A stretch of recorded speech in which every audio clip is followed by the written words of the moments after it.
ఏంటి ఈ ఘటన ఎందుకు జరిగింది? ఏం జరగలేదు, జనం దేవుడు జరుగుతుంది మనం కడుతున్నట్టయ్యా.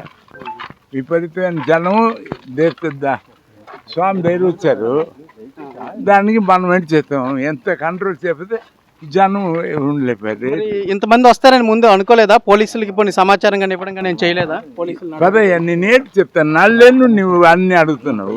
పోలీసులు ఏమైనా అడిగారండి సహాయం కావాలి అని ముందుగా? అవును, ఇంతమంది వస్తారు మాకేం తెలుసాయా, గుడి కట్ట నుంచి ఇంతమంది ఎప్పుడు రాలేదు.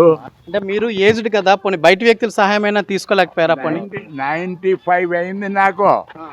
నువ్వు నా ఇంత వయసు అయితే నువ్వు ఎలా నడుస్తావు చూస్తాను, ఎలా చేస్తావు. అవును, అదే బయట వ్యక్తులు పోనీ సహాయం అయినా తీసుకోవాలి. నోరు రావాలా, మాటలు రావాలి. ఏదయ్యా మీరు ఆర్డర్ పెడుతున్నారు. మరి ఏమంటారు ముకుంద్ గారు? ఇప్పుడు ఇంత పెద్ద ఘటన జరిగింది. ఉండరా తీరా అయ్యా, పదనైనా రానైనా తీరా బండి, అందరు పెద్దవాళ్ళు ఉండి నా బండి చూడొచ్చు. మొత్తానికి 95 ఏళ్ల వయసు ఆయనకి. ఆయన చూస్తే పోనీ నడవలేని పరిస్థితిలో ఉన్నారు. పోనీ వీల్ చైర్ తీసుకొచ్చారు, పోనీ ఎక్కేద్దామని చెప్పేసి. అయినప్పటికీ కూడా ఆయన నేను నడుస్తానని చెప్పేసి వస్తున్నటువంటి వ్యక్తి. బయట వ్యక్తుల సహాయం కూడా పెద్దగా తీసుకోవడానికి ఇష్టపడేటువంటి వ్యక్తి కాదు. ఈరోజు ఘటన కూడా నేను ఎక్స్పెక్ట్ చేయలేదు ఇంతమంది వస్తారని చెప్పి ఆయన చెబుతున్నటువంటి పరిస్థితి.